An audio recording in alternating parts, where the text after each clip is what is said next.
Imagina que el frío no es solo una temperatura. Imagina que es una criatura viva. Algo que respira, que piensa, que decide quién puede quedarse. A 60 grados bajo cero, las leyes de la física que aprendiste en la escuela dejan de aplicarse. Si lanzas agua hirviendo al aire, no cae como agua. Explota instantáneamente en una nube de cristales de hielo antes de siquiera tocar el suelo. Si tocas metal sin guantes, tu piel no solo se congela, se funde al acero, deja marcas permanentes en el rostro. Y cuando exhalas, el vapor de tu respiración congela tan rápido que produce un sonido suave, casi imperceptible, como arroz cayendo al suelo. Los pueblos originarios de Yakutia lo llaman el susurro de las estrellas. Hay personas que nacieron dentro de ese sonido, que crecieron con él, que eligieron vivir y morir escuchándolo. Millones de personas. Y lo más increíble de todo es que no lo hacen por obligación. Lo hacen porque esto, para ellos, es el único lugar donde el mundo tiene sentido. Esto es Siberia, el continente dentro de un país, el último territorio verdaderamente salvaje de la Tierra. Un lugar tan grande, tan extremo, tan lleno de secretos, que durante siglos el mundo prefirió ignorarlo. Hoy vamos a entrar en él.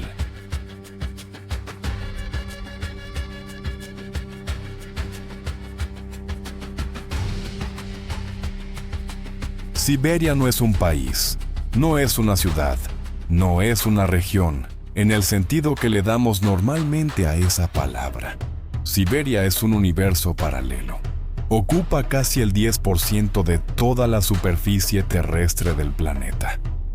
Un territorio tan vasto que, si fuera una nación independiente, sería el país más grande de la historia humana, más grande que Canadá, más grande que Estados Unidos y Europa juntos. Y sin embargo, la habitan apenas 33 millones de personas. Eso significa que puedes caminar durante días, sin cruzarte con otra alma viva. Siberia respira, Siberia guarda, Siberia elige. Sus bosques de taiga son la extensión forestal más grande del planeta, más grande incluso que la selva del Amazonas. Sus ríos y lagos guardan casi el 20% de toda el agua dulce no congelada de la Tierra. Su suelo contiene el 80% de los recursos naturales de Rusia: petróleo, gas natural, oro, diamantes. Es una tierra que esconde riqueza infinita y cobra un precio igual de infinito por ella.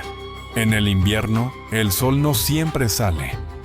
En algunas latitudes, puede pasar semanas sin aparecer. La oscuridad lo cubre todo. El cuerpo humano empieza a olvidarse de qué es la luz. Y aún así, la gente no se va. No porque no pueda, sino porque Siberia, con todo su peso, con todo su frío, con todo su silencio, tiene algo que ningún otro lugar del mundo tiene. Y quienes lo descubren, raramente quieren vivir en otro lado. Antes de começar o recorrido, há 3 coisas sobre Siberia que casi nadie menciona. Primera, bajo el suelo de Siberia, el tiempo se detuvo. El permafrost, esa capa de tierra congelada desde hace decenas de miles de años, preserva intacto lo que el mundo olvidó. Mamuts enteros han sido encontrados con pelo, piel y sangre aún reconocibles. Semillas de 30.000 años de antigüedad han vuelto a germinar en laboratorio, y científicos han encontrado virus dormidos desde la era del hielo, reactivados por el deshielo. Los llaman virus zombies. Segunda, Siberia tiene desiertos. Sí, desiertos.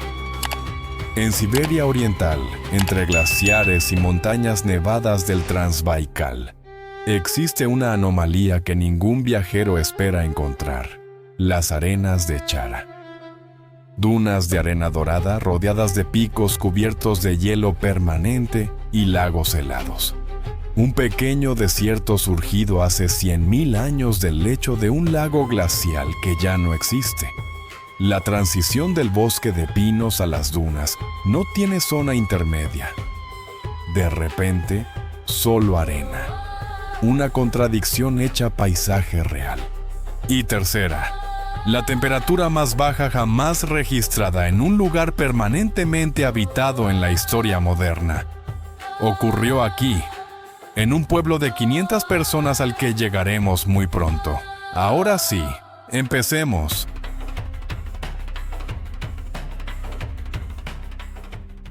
Los señores del frío. La fauna que el hielo forjó durante millones de años. Mientras los humanos luchan por sobrevivir en Siberia, los animales la gobiernan. Primero, el caballo yakut. A primera vista parece un pony dócil, de patas cortas y aspecto tranquilo. Pero es un tanque biológico. A diferencia de cualquier otro équido del planeta, no necesita establos.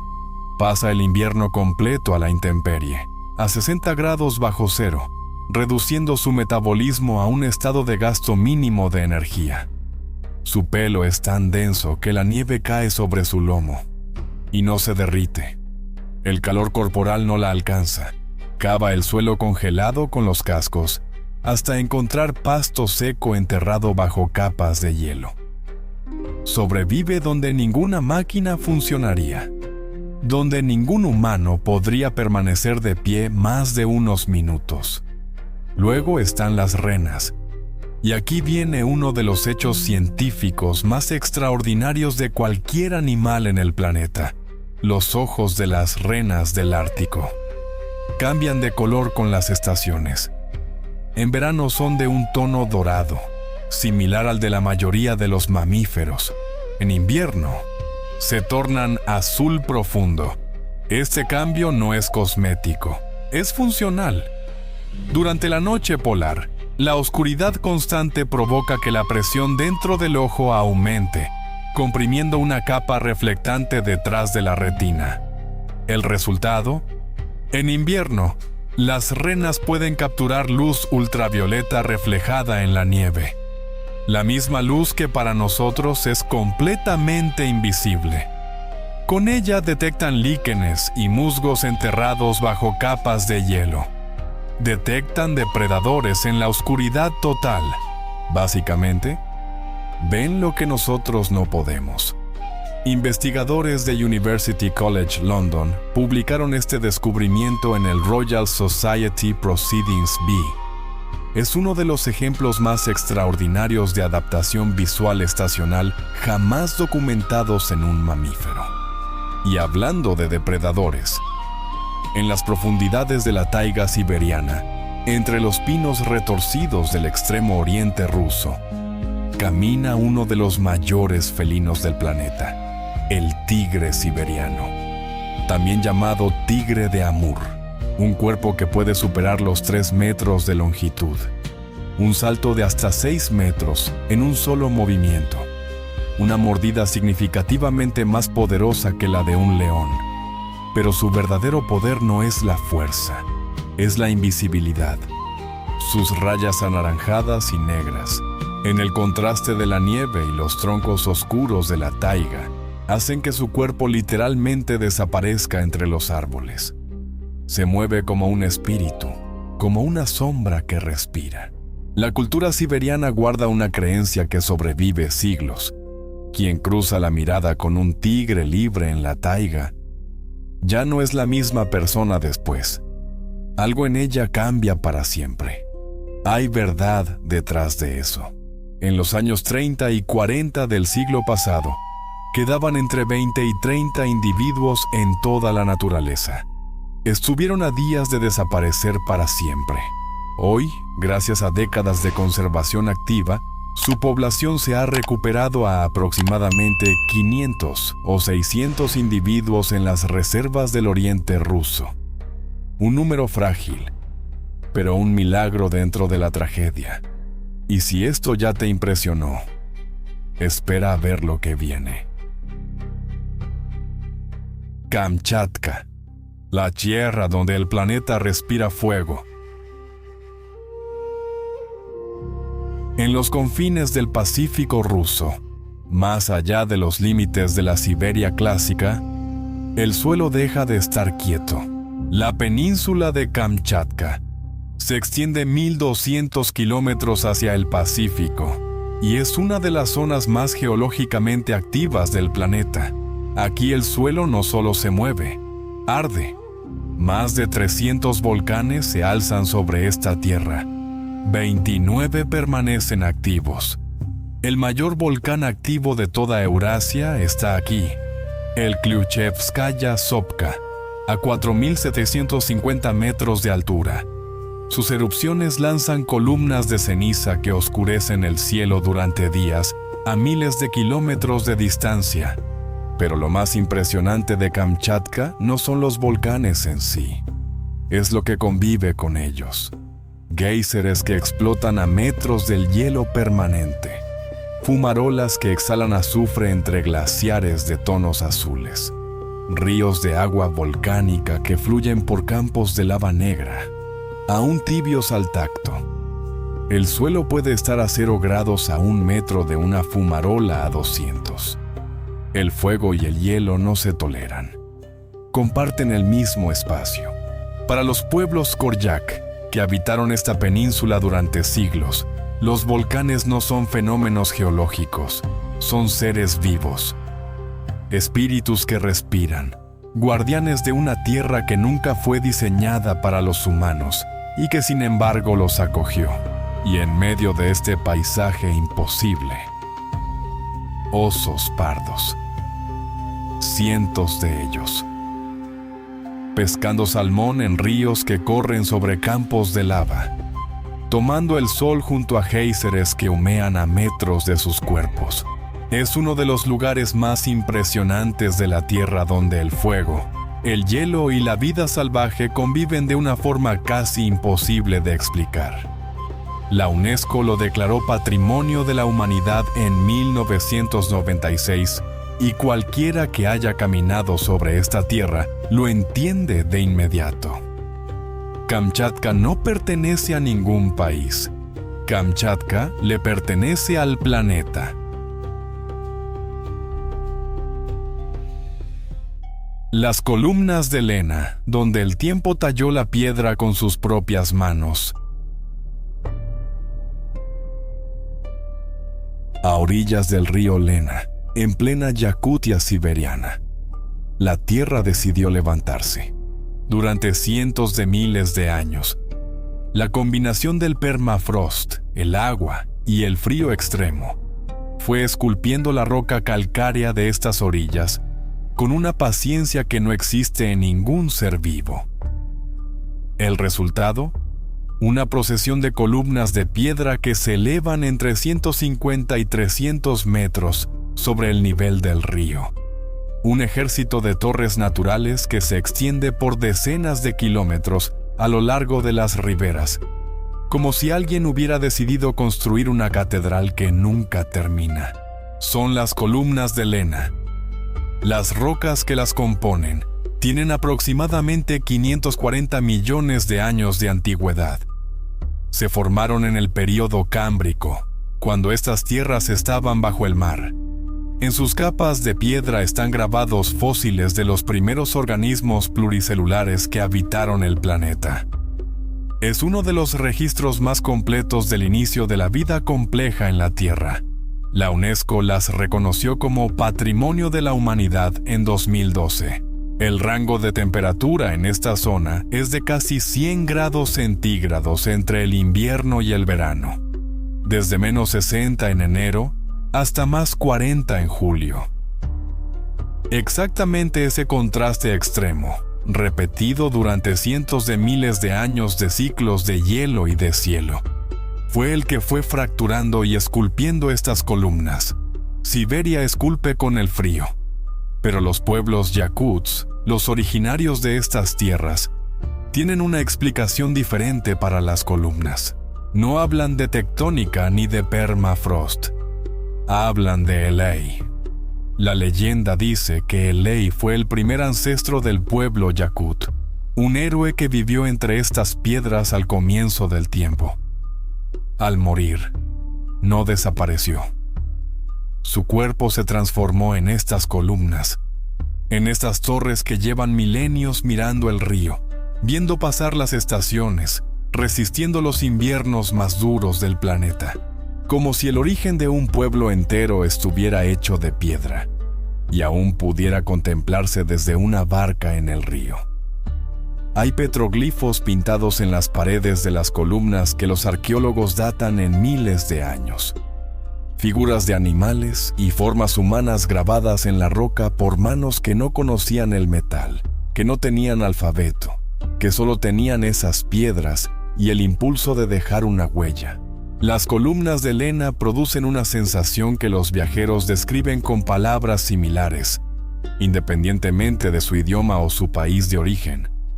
No la sensación de estar mirando una formación geológica, la sensación de estar siendo mirado de vuelta. Pero primero, si este viaje te está moviendo algo por dentro, dale like al video y suscríbete al canal. Cada mes viajamos a los rincones más impresionantes del mundo. Y el próximo destino va a ser increíble.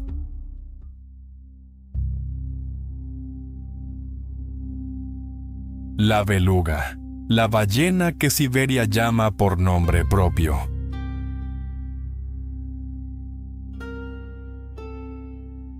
En las costas heladas del norte de Siberia, donde el mar de Laptev se transforma en blanco durante meses, vive algo que solo puede describirse como magia blanca: la beluga. Su nombre viene directamente del ruso, beluka, la blanca. Ese vínculo entre su nombre y el idioma de la tierra que habita allá dice todo sobre la relación profunda entre este animal y Siberia. Y cuando las ves en grupo, a docenas, moviéndose bajo las aguas del Ártico siberiano como fantasmas luminosos, entiendes por qué ese nombre sobrevivió siglos. Viven en las aguas árticas de Rusia en grupos de decenas, a veces cientos de individuos. Siguen las corrientes del mar de Laptev, el mar de Kara, el mar de Bering, todos los mares que tocan las costas siberianas. Y cuando la primavera llega y los ríos se abren, hacen algo que ninguna otra ballena del mundo hace con regularidad: entran en los ríos. La beluga ha sido encontrada a casi 2000 kilómetros río arriba del Amur, el gran río siberiano. Una ballena de mar, navegando la taiga. Pero lo que hace a la beluga verdaderamente única no es donde vive, es cómo comunica. La beluga produce una variedad de sonidos tan rica, tan compleja, tan melodiosa, que los marineros rusos del siglo XIX la llamaron el canario del mar. Chasquidos, silbidos, chirridos, zumbidos. Un lenguaje que los científicos aún no han descifrado completamente. Y hay algo más. La beluga es la única ballena que puede mover la cabeza hacia arriba, hacia los lados y hacia abajo. En todos los demás cetáceos, las vértebras del cuello están fusionadas. No pueden girar la cabeza. La beluga, en cambio, evolucionó con el cuello libre, lo que le permite hacer algo que ninguna ballena puede: asentir, expresar sorpresa, mirar a los lados, hacer algo que se parece sospechosamente a una expresión facial. Los investigadores que trabajan con belugas en libertad dicen que cuando uno de estos animales te mira directamente, la sensación de estar siendo observado por algo que piensa es difícil de explicar. El mar Ártico, que bordea la Siberia por el norte, guarda millones de secretos. La beluga es uno de los pocos que se deja ver.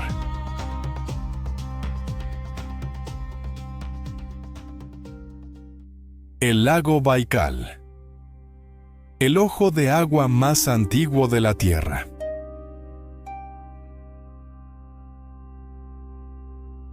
Hay un lugar en el sur de Siberia donde el tiempo se mide en millones de años.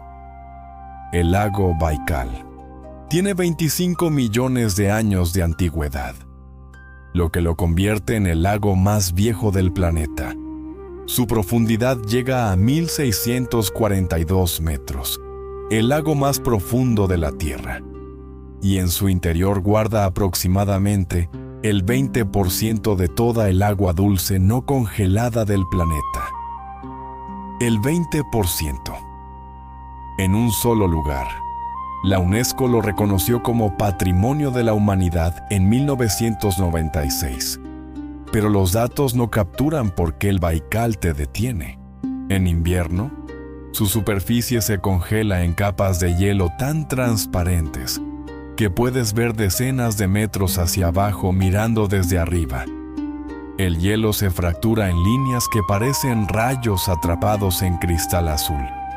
Y cuando el frío presiona desde las profundidades, el lago retumba. Un sonido bajo, profundo, como si algo muy antiguo y muy grande respirara debajo de ti. Los buriatos, el pueblo nativo de estas orillas, no llaman al Baikal un lago. Lo llaman el mar sagrado. Un espíritu vivo. Dicen que cuando el hielo cruje en la noche, es la tierra misma hablando. Y no es tan lejos de la realidad. El Baikal es una fractura tectónica activa que sigue ensanchándose a ritmo de centímetros por año.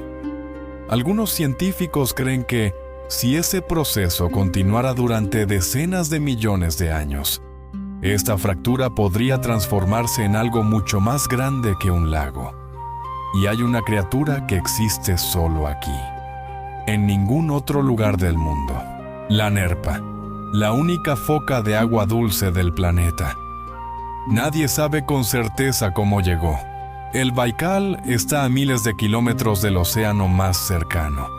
Los científicos creen que viajó desde el Ártico hace cientos de miles de años, a través de rutas que el tiempo se encargó de borrar. Vive solo aquí, nació aquí y aquí seguirá, mientras el lago lo permita.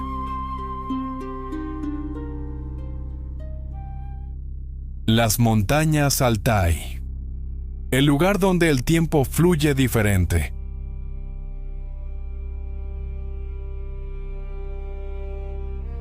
Al sur de Siberia, donde la estepa se rinde a las montañas y las montañas se rinden al cielo.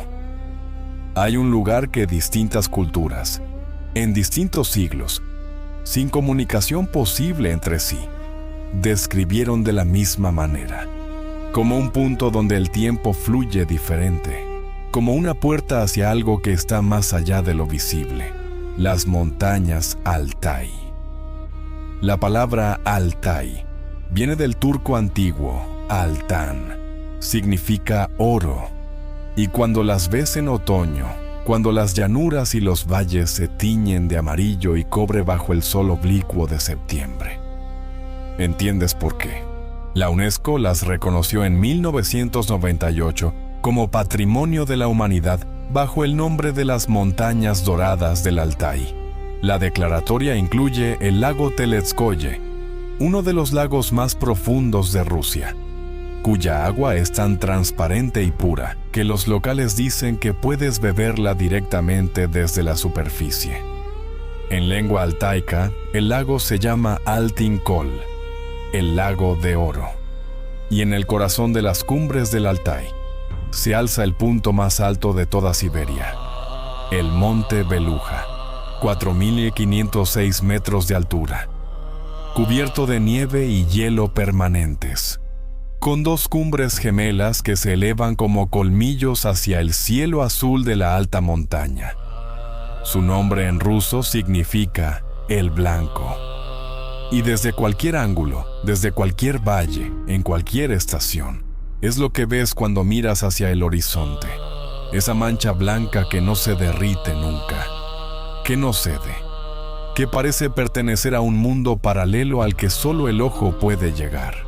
En la tradición budista de toda Asia Central, el Beluja es considerado la puerta de entrada a Shambhala. Shambhala, el reino mítico de sabiduría perfecta y paz inquebrantable, que aparece en textos budistas de siglos de antigüedad. Un lugar fuera del tiempo. Un lugar donde los conocimientos perdidos del mundo se preservan intactos, esperando a que la humanidad esté lista para recibirlos. No es solo una leyenda de un pueblo. Filósofos, exploradores, escritores y pensadores de múltiples tradiciones distintas llegaron al Altai en distintas épocas buscando esa puerta.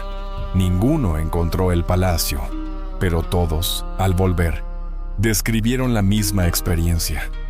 Una quietud que no es ausencia de ruido, es presencia de algo más grande. Los pueblos originarios del Altai, que habitan estas montañas desde antes de que existiera cualquier registro escrito, consideran el Beluja sagrado. Dicen que quienes llegan a sus valles con el corazón abierto, escuchan algo que no puede traducirse. Y el Altai tiene algo más, algo que camina entre sus cumbres y casi nunca deja que lo vean. El leopardo de las nieves, uno de los grandes felinos más escurridizos del planeta. Vive en las zonas más altas e inaccesibles de las montañas, donde el viento helado haría imposible la vida para la mayoría de los predadores. Se mueve de noche, evita el contacto con cualquier otro ser. Deja huellas que los rastreadores más experimentados encuentran días después, cuando el animal ya está a kilómetros de distancia. Las montañas Altai son uno de sus últimos refugios confirmados en todo el territorio ruso. Probablemente hay uno ahora mismo sobre alguna roca nevada, mirando este paisaje, mirándote, mientras tú ni lo imaginas.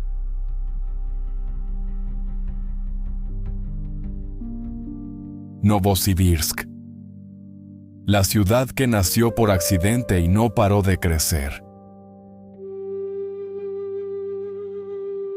En 1893, los ingenieros del ferrocarril transiberiano tenían un problema. El río Ob era demasiado ancho. Necesitaban construir un puente.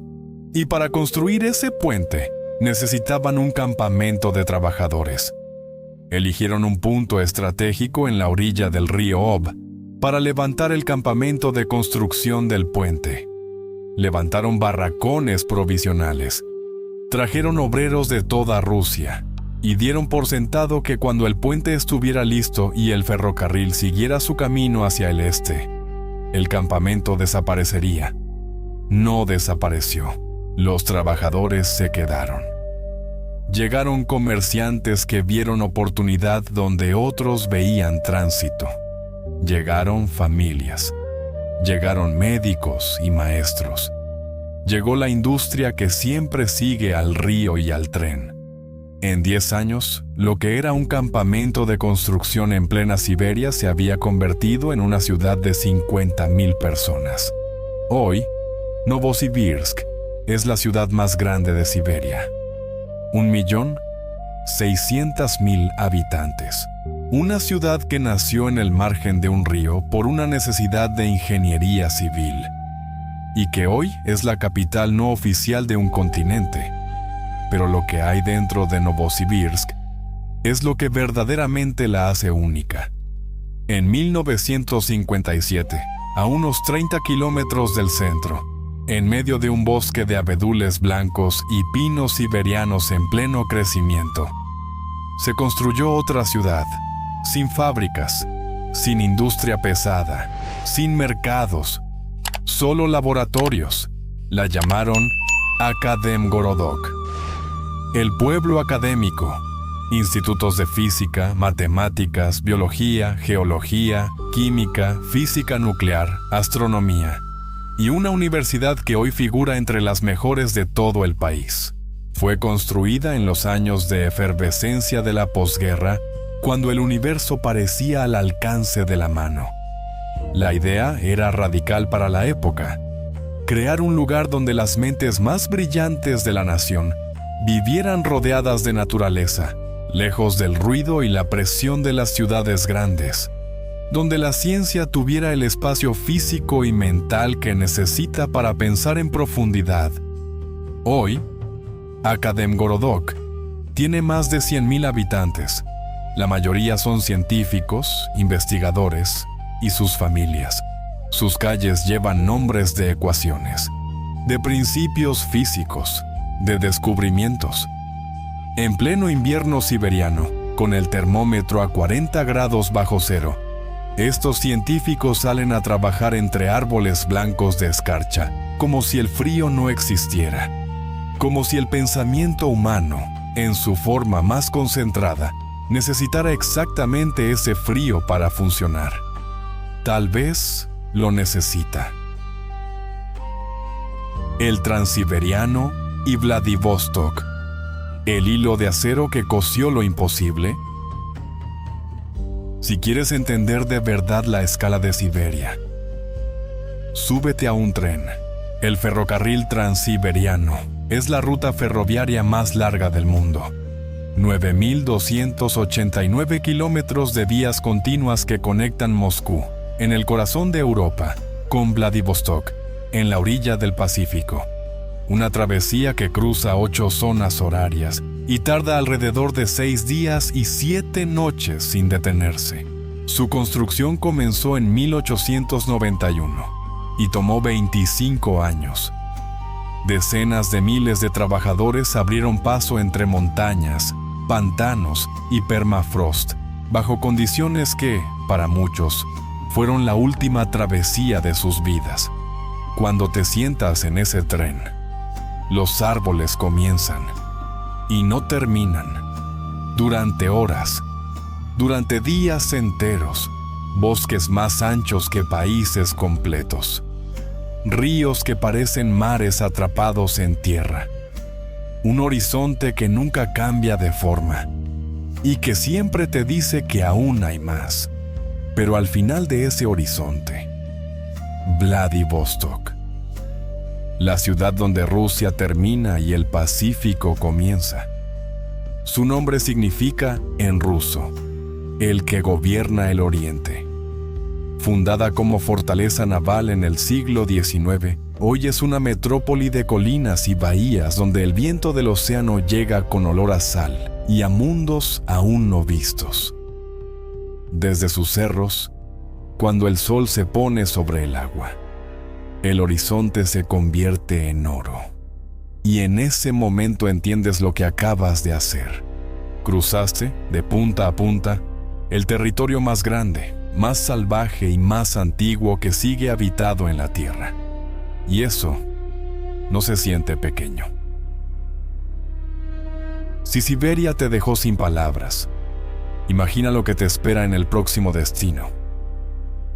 El mundo sigue siendo enorme, y Compilación Global sigue explorando los rincones que nadie más te muestra. Dale like.